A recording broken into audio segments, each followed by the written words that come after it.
Well, Titmus gets beat by Ledecky in the heat, and you come out on your podcast and declared her not just to win, but to win in an absolute canter, and you, my friend, were absolutely bang on. How are you, mate? Very well, boys. I hope you got some decent odds for that one. Everything going according to plan so far in the pool, but not so much the case in the Olympic Village.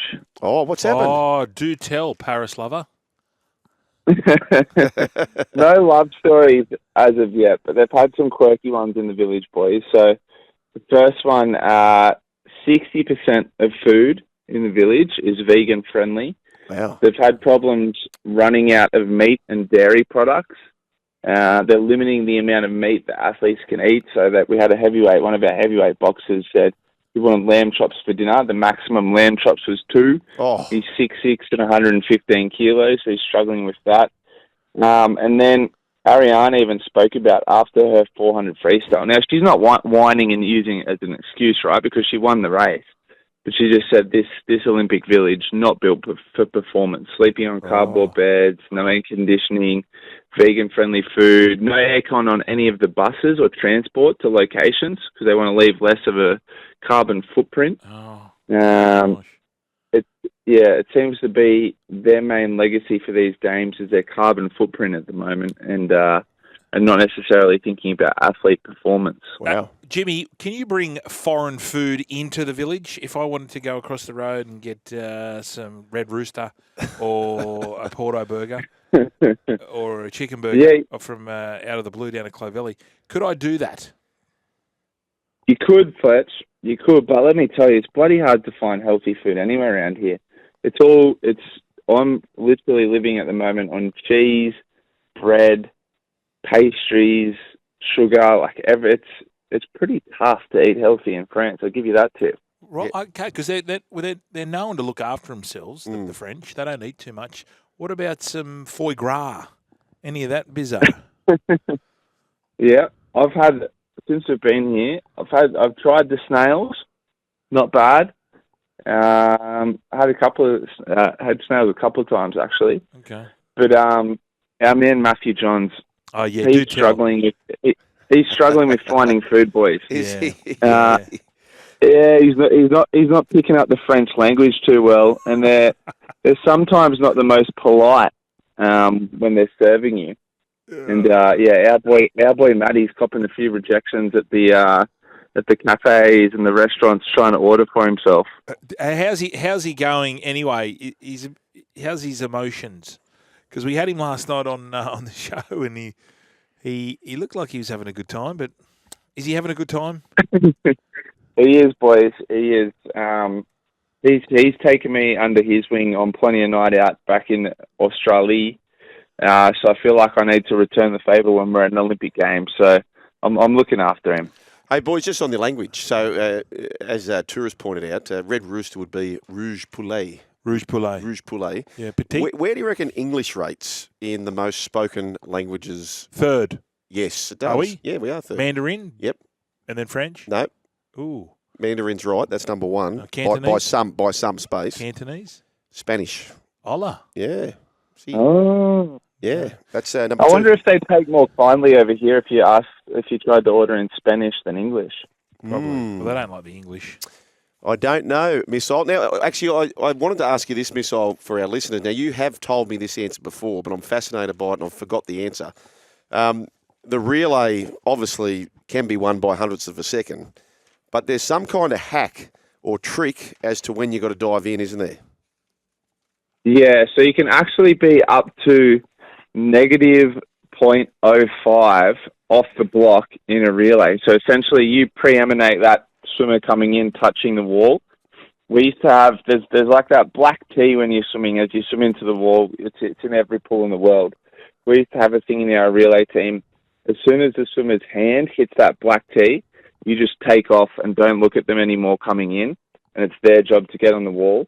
The Australians are pretty good at it the other night, actually. Kyle Chalmers swam the fastest split of any swimmer in that 4x100 relay race. So a lot of people had counted him out for a gold medal here in Paris, but I reckon he's in with a red-hot chance. Wow.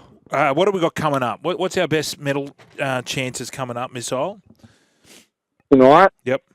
Now, this isn't an early pro because we've got number 1 and 2 fastest in this race in history. We've got the world record holder.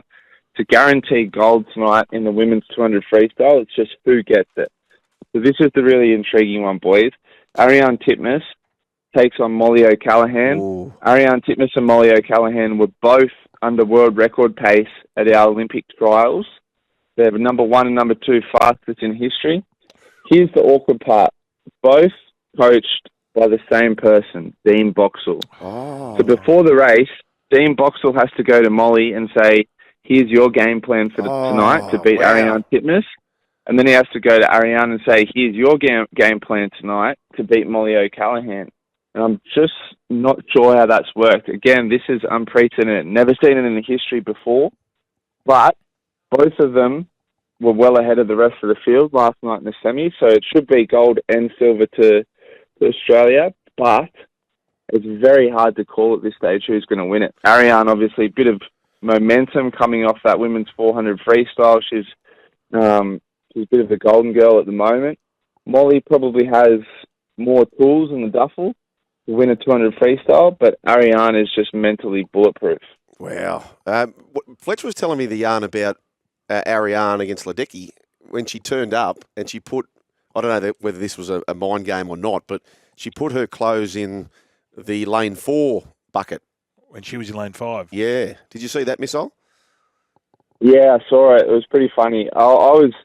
There's all little different mind games you can play, right? But the way she reacted when Ledecky told her stuff was in the wrong basket or the wrong box, she was pretty apologetic. But I was watching it going, ooh, would that rattle Ariarne? Would that rattle Katie? Would that rattle either of them? But I think she's just a lane 4 operator. She's used to being in that fast lane and would have just strolled out and claimed it as her own. So just on that, right? So, and maybe it was different for you, Missile, doing the sprinting stuff, but how the bloody hell do you know where everyone is? Like, how do you know how you're travelling in a race?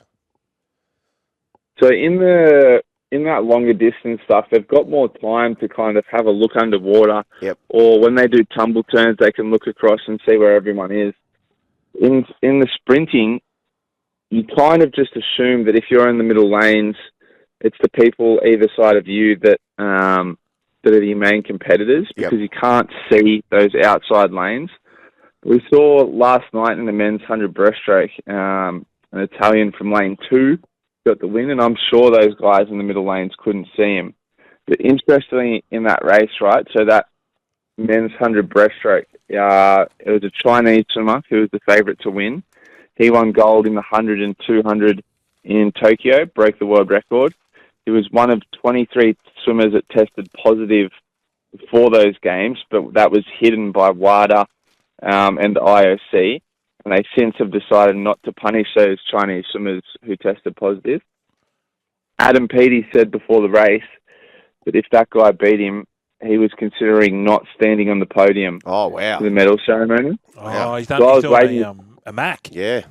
Mac. And Zach Stubblety-Cook has said something similar for this Chinese swimmer in the 200 breaststroke. Anyway, they said they've increased the testing on these Chinese athletes. So I'm not sure if that's true or not. But the Chinese swimmer last night in the 100 breaststroke. Last. Hey, Jimmy, we got a question, a text through from Barthy. He said, Missile, can you ask the Missile if the fence porker would know who's going to win? So would Boxall know who's going to win this? Oh, that's a really good question. I'm not sure. I don't see how you can give the best advice to both swimmers. Mm. You know what I mean? Like, if he's telling Ariarne how to beat Mollie, if he then say to Mollie, well, I've told Ariarne, so this is the way she's going to swim it, so you should swim it this way. Like, it's a crazy balancing act, like insane. I don't know how he does it. I don't know how the swimmers do it. I certainly couldn't do that with my main competitor. But it makes the race so much more interesting, even down to the point of, I'm not saying Ariarne gets in the head of her competitors, but she's she's an intense racer, right? And like she stared down Ledecky before that race in the women's 400 free. Ledecky was trying to look anywhere but at Ariarne. Yeah. She's just a fierce competitor. When that's your own teammate, like, does she do that tonight to Mollie, or you know, does she take it easy on her and not play mind games with her? Because it's probably in Ariarne's best interest to play mind games and try and psych her out. But how does that feel when it's your own teammate? Wow. Beyond that, your own squad mate that you train with every day of the year. They look pretty tight. I've seen some footage of them there laughing and carrying on, but you know, we've seen that before. But Missile makes a good point, Fletch. Like, if you're Mollie O'Callaghan, right, and you've just watched Ariarne win that gold, right, and you're seeing the footage of the fence porker going berserk, yeah, it'd be hard to sort of go, well, like... Do you think? I do, yeah. Hey, Missile, what happens, you know, when the swimmers come out from behind the curtain, what have they been doing in the back there? Are they all together in there? You know, when you call your lanes out and they come out individually from behind the behind the wall? What's going on behind there? There's a room where just the 8 of you sit right before you come out. So all your competitors lined up from sort of lane 1 through to 8. Before that, there's another room where there might be, say, 3 or 4 events worth of swimmers, so a few more swimmers, but then you go to a final room where it's just the 8 of you right before you walk out, and everyone's sort of looking at each other, and you can hear the crowd screaming, and that's sort of where the tension reaches a bit of a boiling point. Would you be chatting to them, having a bit of a joke, or what was your tactic? No way. No one's talking. It's just dead all business. What about our man, Sun Yang, when he's just eating all his glory? Are you saying anything to him? Yeah. No. I don't like to talk to anyone during that time. Some people do, which is super annoying. You know, I always hated, like, and I think it's more to take pressure off themselves. Like, some people would go along and wish each other good luck, or wish one person to go along the line and wish everyone good luck. Right. But I kind of wanted to ignore the other people at that point and just be focused in, and I almost wanted to have a bit of a combative feel when I raced. Like, I had to dislike my opposition. Yeah, I didn't want to be friends with them. I just felt like if it came down, you know, and I was trying to push myself towards the end, and I didn't like someone, I could find more motivation or energy from that. But everybody's different in that scenario, and you see, like, it's always a very different feel that the marshalling area at the end there in the women's to the men's, that they often are much more jovial and friendly. But it also depends on event as well. Like, when you used to watch the 100 free or 50 free room, they're not talking to each other. No, we've got to run, Missile, mate. That's very comprehensive, outstanding insight. We really appreciate it, mate. Thanks, boys. Tune into that women's 200 free early in the morning. And real quickly, Missile, you can catch you and Matty's podcast how? Fox Sports, KO, Sky News, and Apple or Spotify. Perfect. Thank you, mate. Smash your next feed with DoorDash. Download the app today to get the best of your neighbourhood delivered.